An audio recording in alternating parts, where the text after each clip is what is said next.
Gold, trusted gold buyers. మీరు తాకట్టు పెట్టిన బంగారాన్ని విడిపించి ఈ రోజు ఉన్న మార్కెట్ ధరకు కొనబడను.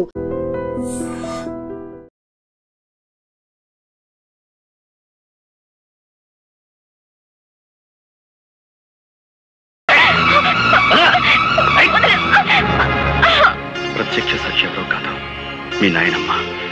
ఆవిడని ఎలాగైనా సరే ఒప్పించి కోర్టుకు తీసుకురా.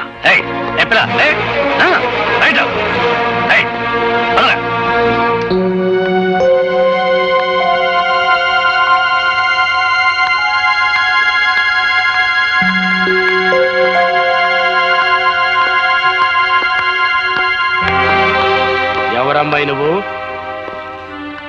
గోపి గారి భార్యని. ఈ ఇంట్లోకి అడుగు పెట్టడం అంటే మంగళసూత్రాన్ని తెంపుకోవడానికి సిద్ధపడ్డట్టే లెక్క. ఈ ఇంట్లో చాలా మంగళసూత్రాలు తెంచబడ్డాయని తెలుసు. ఆ కీడు నాకు తగలకూడదనే మంగళ గౌరి వ్రతం చేసుకుంటున్నాను. ఆ వ్రతానికి ముత్తైదువులు పిలవడానికి వచ్చాను. ముత్తైదువులా?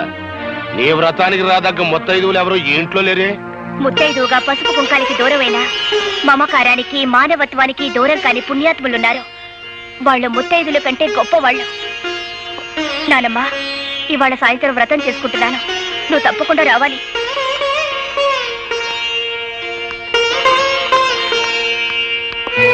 అమ్మా, నువ్వు ఈ వ్రతానికి వెళ్తలేదు. వెళ్ళావు, కూతురుతో పాటు నా కన్న తల్లి కూడా చచ్చిపోయిందనుకోవాల్సి వస్తుంది.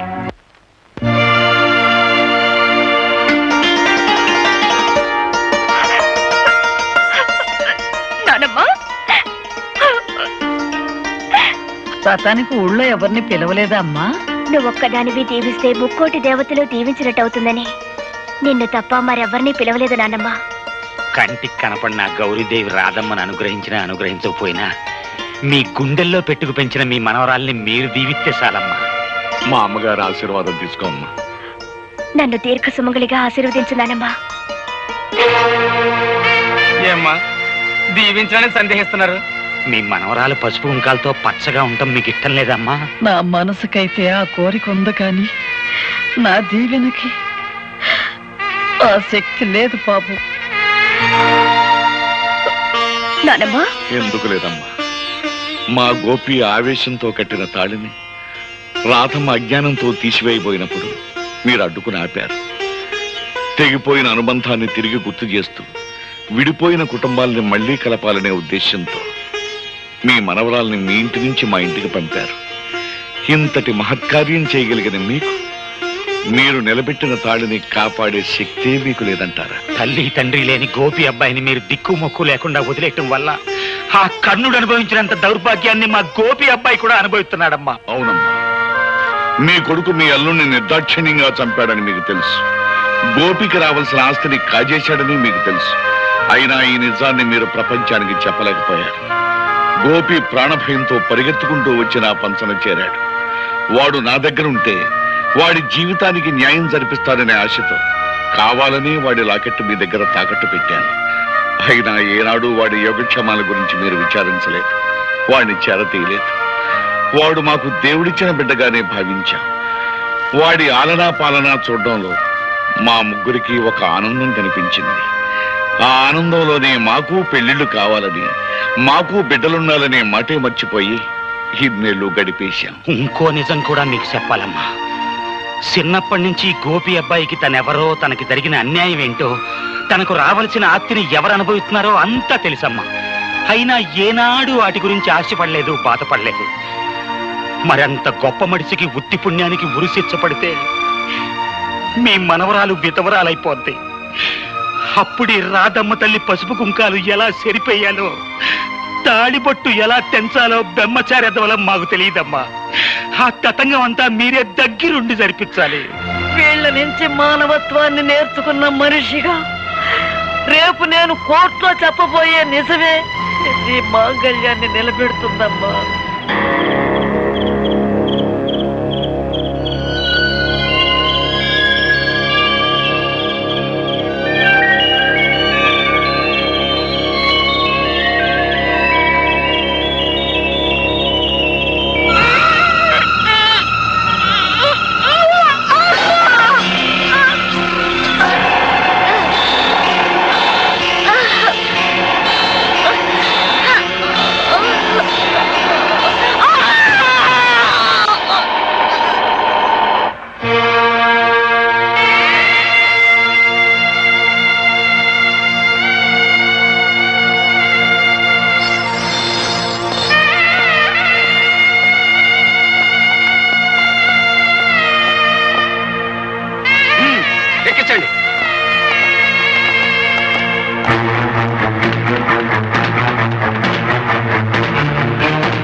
కదలా.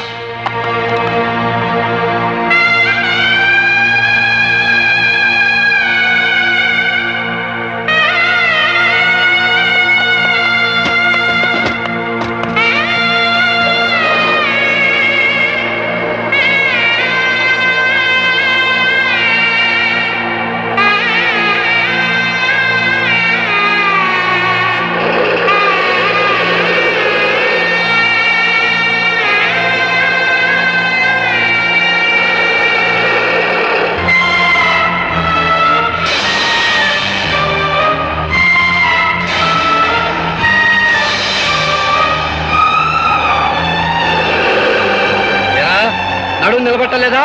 ముందుకు వెళ్ళిపోయావు, సరిగ్గా కూర్చో.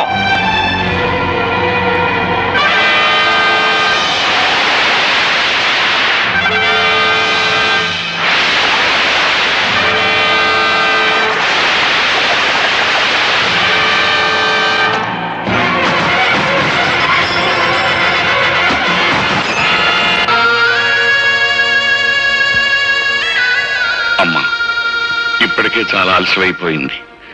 మీ నాయనమ్మ గారిని నిజంగా నిండు మనసుతో ప్రేమించిన మనిషి నీ చేతుల మీదుగానే ఈ పని కూడా పూర్తి చేయి. ఆయన తప్పకుండా వస్తారు, ఆ నమ్మకం నాకుందండి. ఆ నమ్మకం నీకుంటే చేతగాని వాళ్ళ చేతులు కట్టుకుని నా ఎదురుగా నిల్చోవటం దేనికి? వెంటనే మన బలగాన్ని తీసుకుని శ్మశానానికి వెళ్ళు. ఆ గోపిని పట్టుకో. Yes sir.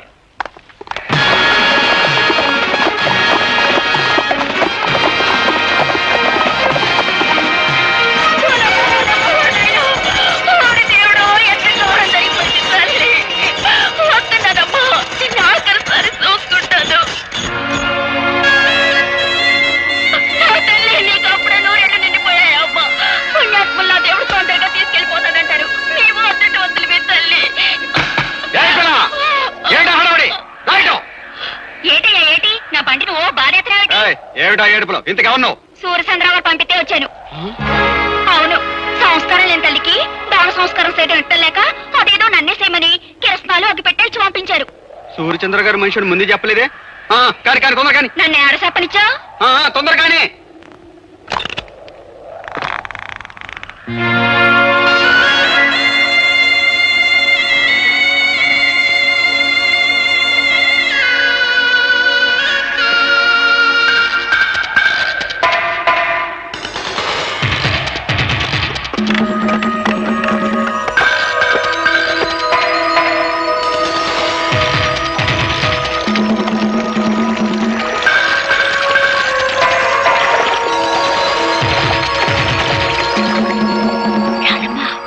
గోపి బాబు ఆ బంట్లో ఉన్నాడు.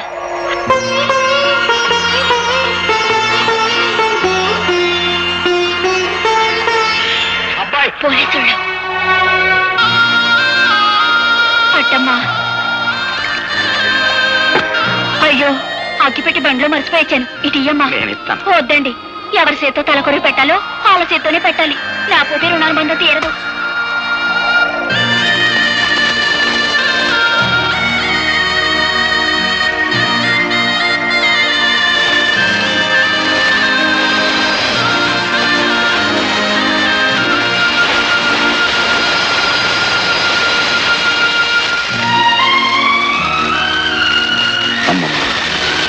ప్రత్యక్ష సాక్షి పేరుతో నీ చావుకు నేను కారకునయ్యాను. నన్ను క్షమించు.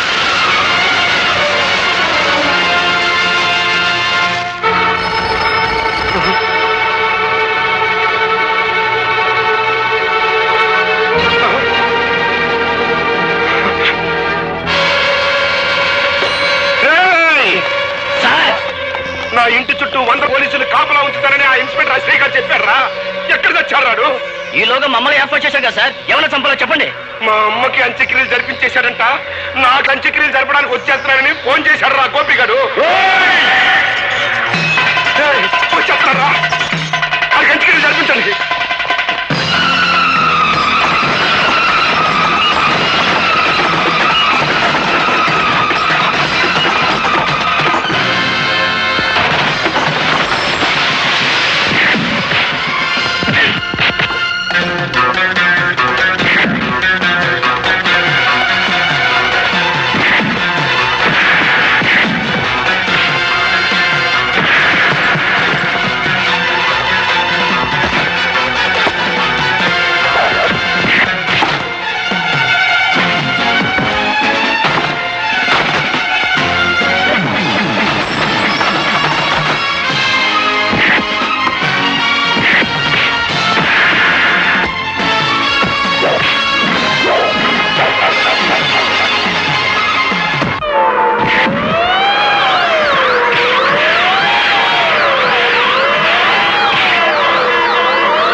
అమ్మ శ్రేయ, సమయానికి వచ్చేసావు.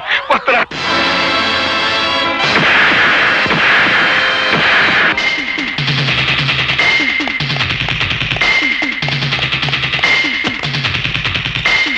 పోయి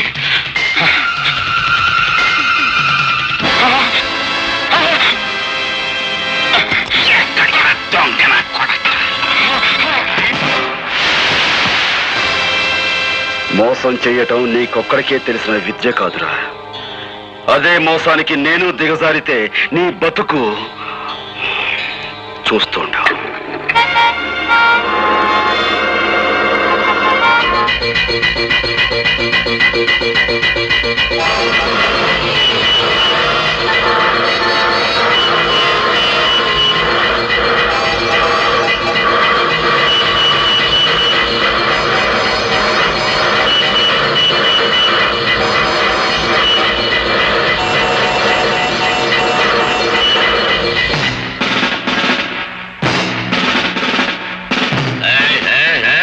ఈ రూట్లో కార్లు మందలుగా వెళ్ళాయి. అవి కదిలేయా? మందలుగా కార్లే కాదు సార్, మందలుగా కాలంలో జనం కూడా ఉన్నారు. కావాలంటే పైకి వెళ్ళి చూడండి.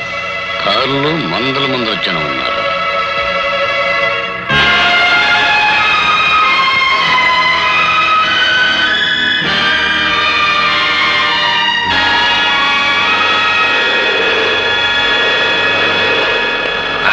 ఏంటంటే వంటశాల మీదకి మిడతల దండి వచ్చినట్టు మీ పోలీసులు అంతా ఒకేసారి వచ్చారు. ఏమన్నా కిరికిరియా? మిమ్మల్ని అందరూ అరెస్ట్ చేసి తీసుకెళ్ళడానికి ఫుల్ పవర్ తో వచ్చాం. మమ్మల్ని అందరినీ అరెస్ట్ చేయాలంటే ఈ ఊరు జనాభా 7,500, మీ జీపులు 5 సాలం. ఇంతకీ మమ్మల్ని ఎందుకు అరెస్ట్ చేస్తున్నారో చెప్పనే లేదండి. జైల్లోంచి తప్పించుకున్న గోపి మీలో ఉన్నాడని మా నమ్మకం.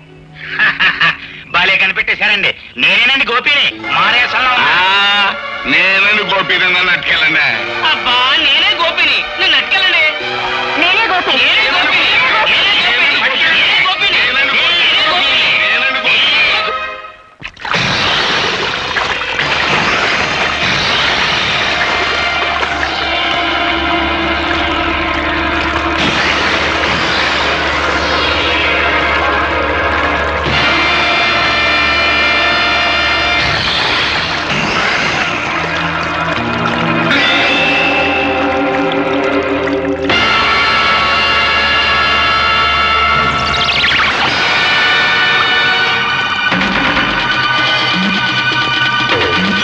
ఇంతవరకు అది కేవలం ఇసుక బస్తా మాత్రమే.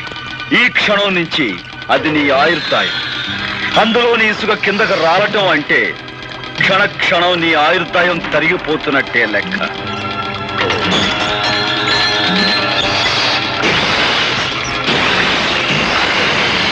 నూరు గొడ్లు తిన్న రాబందు కూడా ఒక్క గాలివానకు చచ్చినట్టు ఎంతో మంది హత్య చేసిన నీ ప్రాణాలు ఇప్పుడు నా గుప్పెట్లో ఉన్నాయి.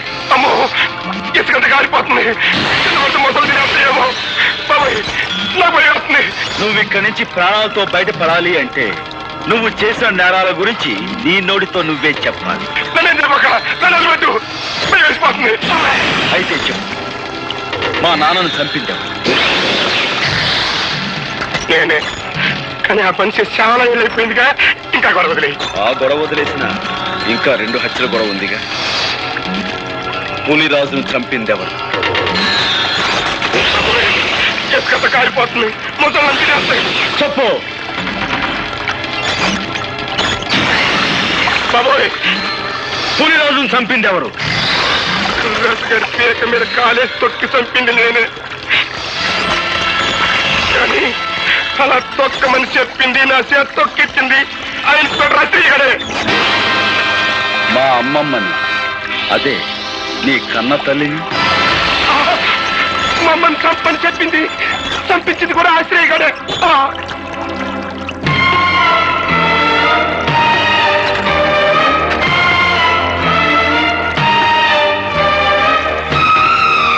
మీరే నిజమైన హంతకులని నీ నోటితో నువ్వు చెప్పిన ఈ సాక్ష్యం చాలు నేను నిర్దోషాన్ని నిరూపించుకోవడానికి. సాక్షికం దొరికిందని సంబరపడిపోక నన్ను నిరికించడానికి నీ తరం కాదు కదా, నీ అమ్మమ్మ తరం కూడా కాదు. This is Assyria.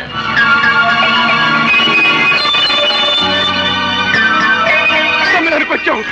నాతో మన రహస్యాలన్నీ చెప్పించేసి ఆ టేప్ రికార్డులో రికార్డింగ్ చేసేశాడు. వాడు రికార్డింగ్ చేస్తుంటే నువ్వు డాన్సింగ్ చేస్తున్నావా? కురికము ఎక్కాల్సాడు ఉసుకు ఉసుకొని బెదిరిస్తుంటే నువ్వు చేసిన మద్దలో నాకు బాగుందన్న సంగతి నీకు చేస్తావా? పాలకోవా నాయాలా. ఓ పక్క నన్ను అర్తిగల్లాగా ఏలాడి తీసేసి మొసళ్ళకి వేసేస్తానంటాడయ్యా. నిన్ను మోసాళ్ళకి వేసే ఛాన్స్ ఆడికిందుకు ఇస్తాను, నేనే వేసేస్తాను.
హార్మోనియం పెట్టి నీ దగ్గర నుంచి క్యాసెట్ ఎలా రాబట్టుకోవాలో ఈ ఆముదాల నీకు బాగా తెలుసురా.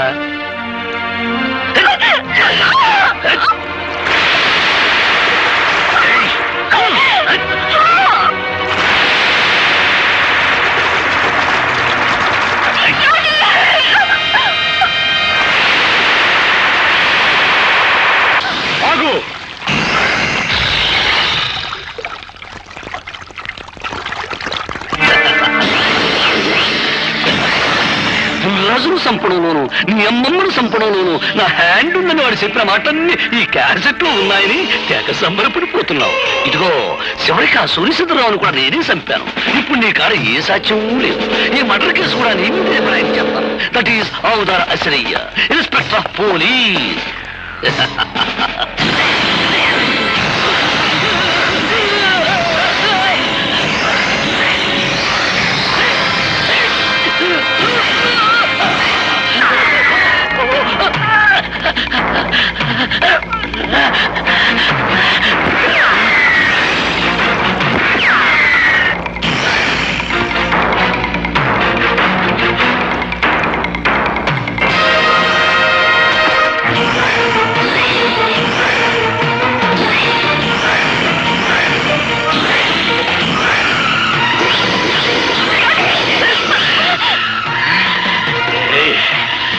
ఎక్కడికి పోతా అసలు చేసి